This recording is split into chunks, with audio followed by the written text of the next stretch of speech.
So the next sutra, Sutra 33 in book 1, actually is what Sri Swami Satchidananda says. If you take nothing away from this book, pay attention to this one sutra. By cultivating attitudes of friendliness towards the happy, compassion for the unhappy, delight in the virtuous, and disregard towards the wicked, the mind stuff retains its undisturbed calmness. Finally, Sri Patanjali talks about relationships. So much of our mental peace is influenced by the dynamics we have with the people we love and the people we hate. The relationships in our lives are such great influential factors for our mental peace, health, and well-being. So here he calls these the 4 locks: happy people, unhappy people, virtuous people, and wicked people. And for each of those locks, there are 4 keys. And I'm going to take you through each one by one, to see how you can unlock that. So let's start with the first lock, happy people. It's nice to have happy people. Don't we love happy people? Why is a happy person a lock? Can anyone tell me?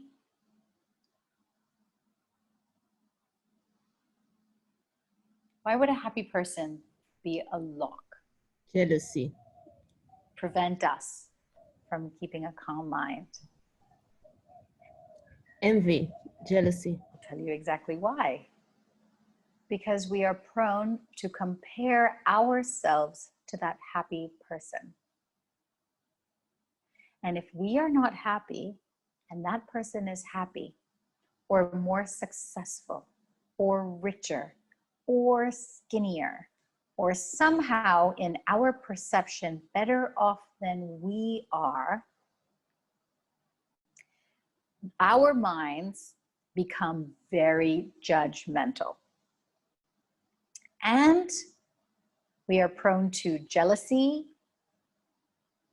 and anger towards that person, finding ways for that person to be not so perfect. And this is human nature. How many times do we see somebody so joyful and we think, oh, I'm so happy that other people are happy? No. When we see somebody else's success, especially in the workplace, a colleague of ours gets promoted, it's very difficult to share in that joy of that colleague being promoted, because all we're going to be thinking is, in our minds, is, well, why didn't I get promoted? What about me?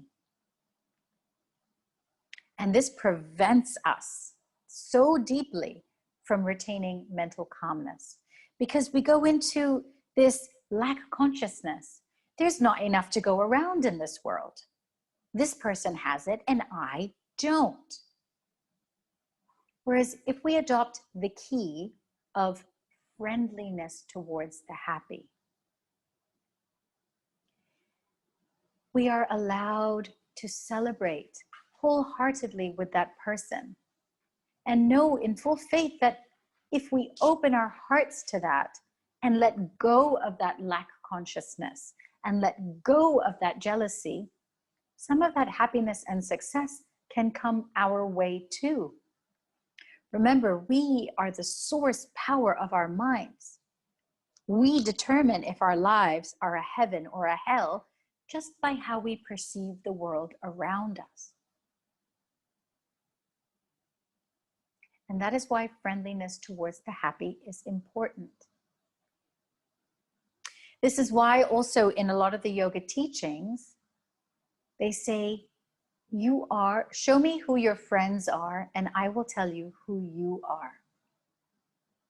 The company that you keep, the friends that you have, They determine who you are as a human being. And if you are surrounded by cynics, eventually that cynicism is going to rub off on you. If you are surrounded by people who are hardworking and extremely successful, and you spend time with them and you understand their habits, maybe some of that success those habits can rub off onto you, therefore you can achieve that same success. But that can happen only when you can allow yourself to let go of that. What about me? Why is it not happening to me? And then become friendly towards that happy person. Does that make sense? So think of the people that you're competing with and consider how much you hate them, or how much of this like wall around your heart you have towards them. Right? And develop that friendliness. Competition is healthy, but you are different from your competition because you are uniquely you. You are not the other person. Stop trying to be a copy of somebody else. The next lock are unhappy people. People that are unhappy. So they can just be downright cynical or depressed or grieving or chronically ill, and they're just in a state of sadness and unhappiness. Now, I'm sure if I say, think about somebody in your life that's unhappy, one person will definitely pop up into your mind, immediately, guaranteed. Because this person irks you. They either drain you of all vital life force because they're so depressed and it's the same old story over and over and over again. Or if you are an empath, you feel so much compassion for them that your own peace is disturbed.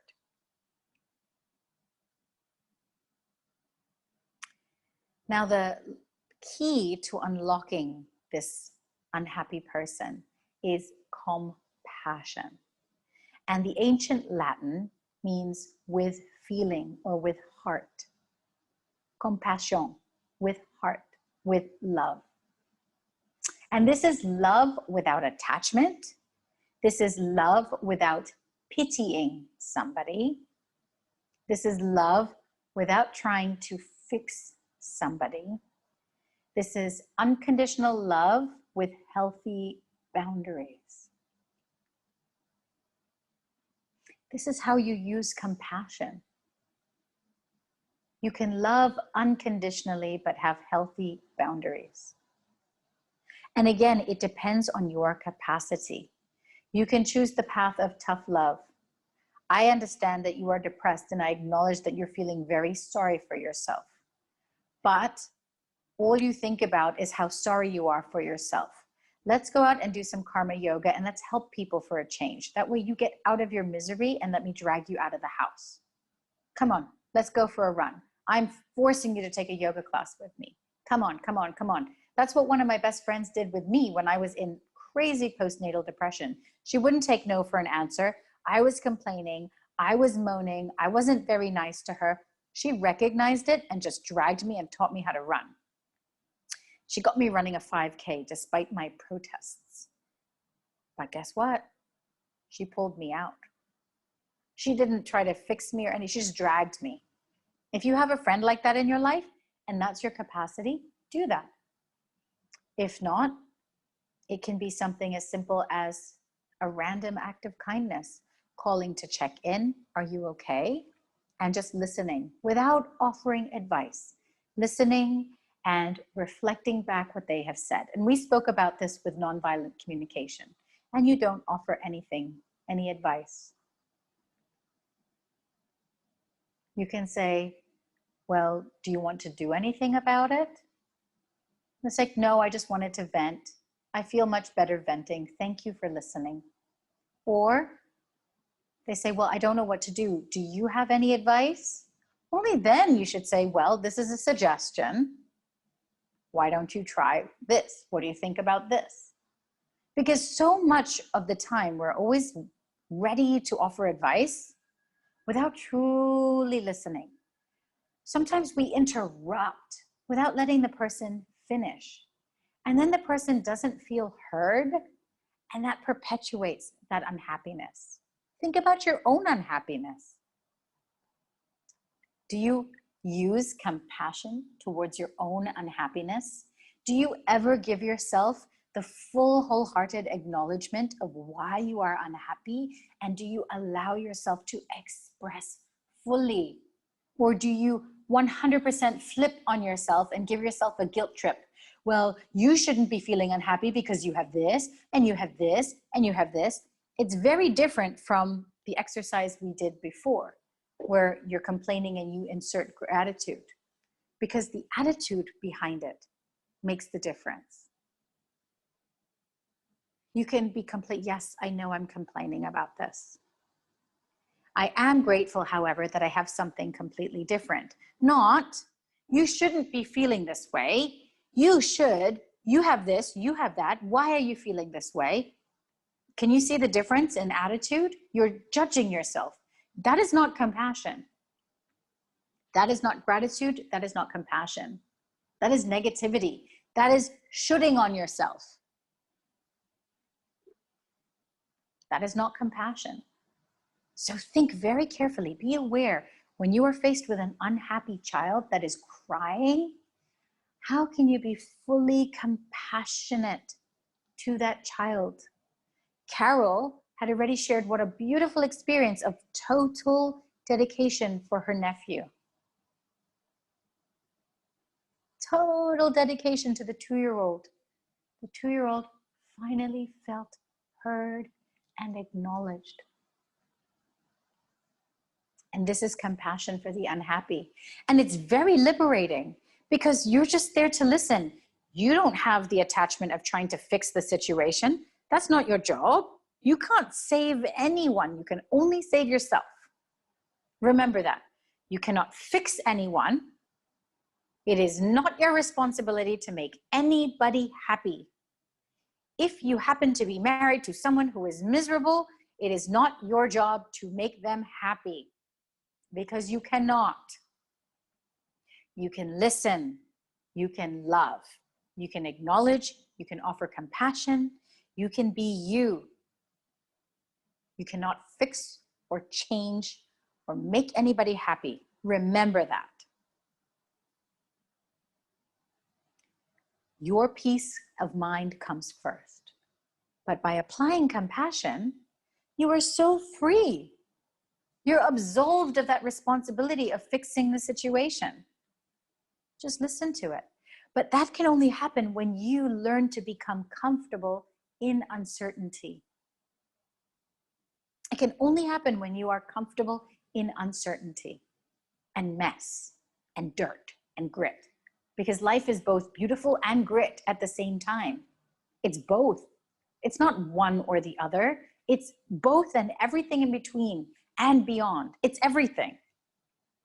And if you want to live life fully, be prepared to experience it all. Your mind is balanced in spite of it all.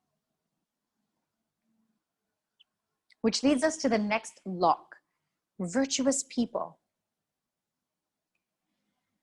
Virtuous holy people? Virtuous people? How is that a lock? Just look at how many noble human beings out there that are working really hard to do some great in the world, and how much criticism they receive.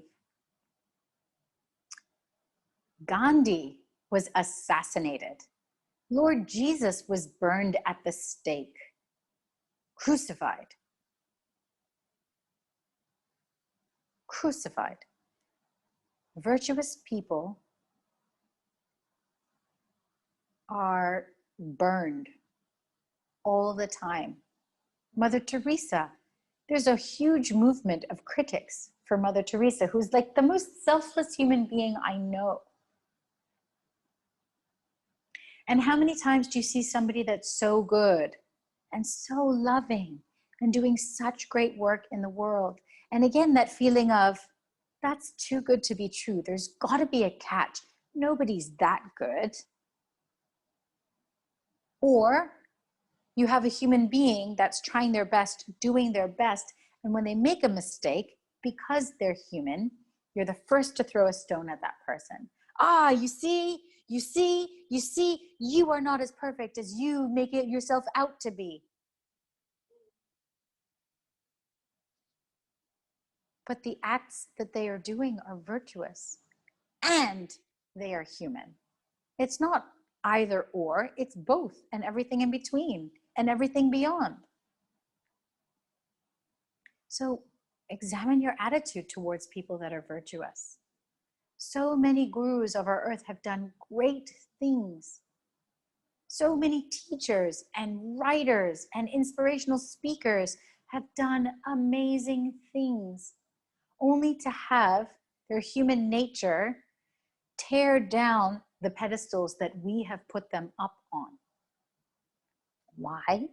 Because they're human.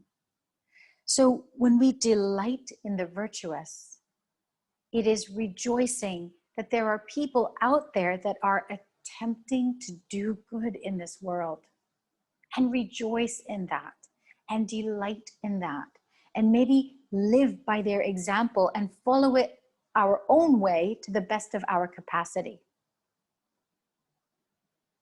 Nobody would like it if you were caught out teaching a beautiful yoga class, inspiring all your students, and then to go down to the store, lose your temper with the store clerk, yell at the top of your lungs, only to see that a group of your students just witnessed the whole thing.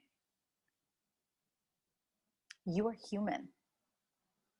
You can lose your temper, right?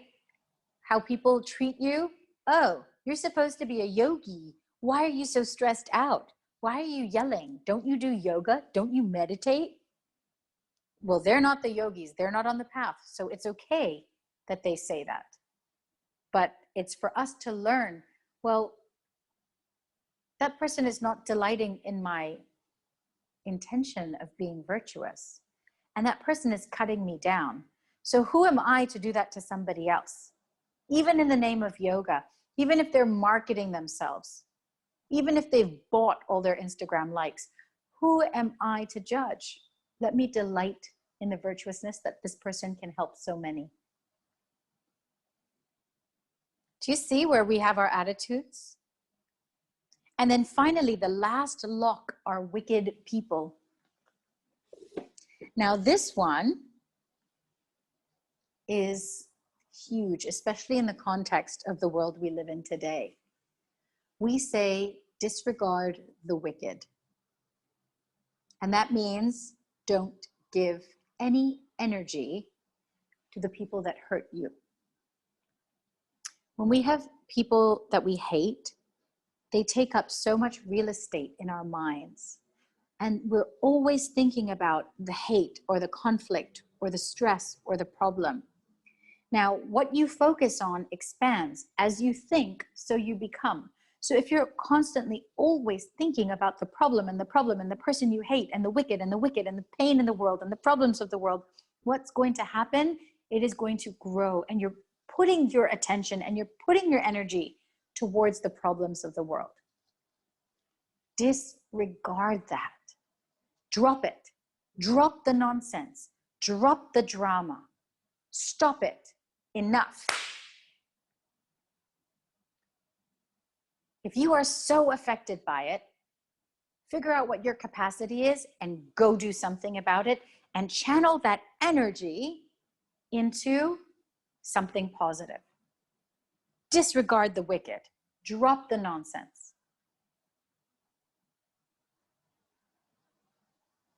Now, a lot of people think of disregard the wicked as ignoring the injustices that are out there in this world.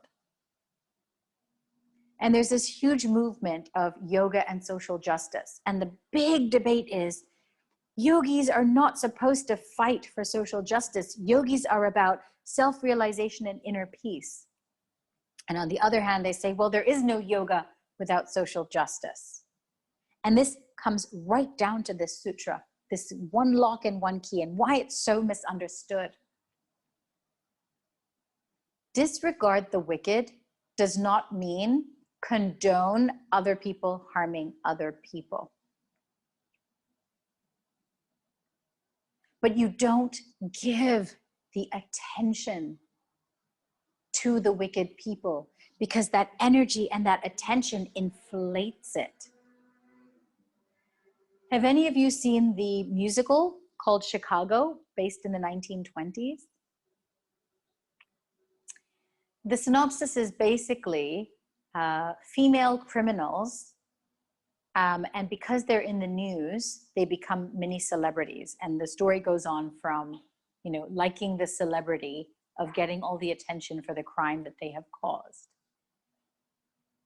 When you put your energy towards the wicked, that's the energy you are giving them. I used to work for a corporate PR company, and the first thing that the founder of the company said to me was, there is no such thing as bad publicity. Even if there's telling a story about you, you are still in the news. You are still making impressions. The energy goes where the mind goes. So disregarding the wicked literally means don't think about it. Focus on cultivating a more virtuous life, cultivating a more peaceful life. Now, if the injustices are so much that you are getting affected by it on a daily basis, join an organization. There's so many organizations out there. There are so many people out there doing such good work. When I worked in corporate America, all I could see were the problems. When I worked and I moved to nonprofit and charity, I am like humbled every single day by the number of people I meet who dedicate their lives to cleaning up Hong Kong's skies, to cleaning up Hong Kong's oceans and seas and beaches, to feeding the homeless, to going out there and giving masks to people sleeping on the street. The world is so beautiful and so kind if you have the eyes to see it. And if you direct all your life's energy and your mind into growing that kindness and growing that movement and sharing stories and educating people about what is lovely about the earth, what happens to the wicked?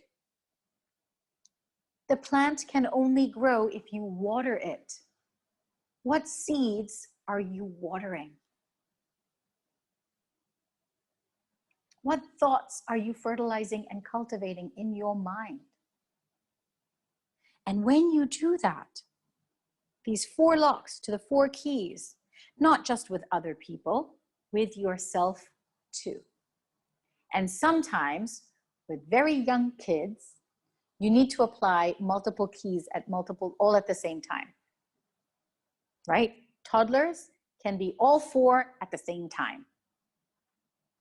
It's very true. You have to be able to adapt it and find the right combination for the given moment. And when you can, what happens? What is the result? The mind stuff, your chittam, retains its undisturbed calmness. So cultivate these attitudes. Practice it before you go home for the holidays. And suddenly, holidays with your extended family won't be so bad. Why? Because you're not attached.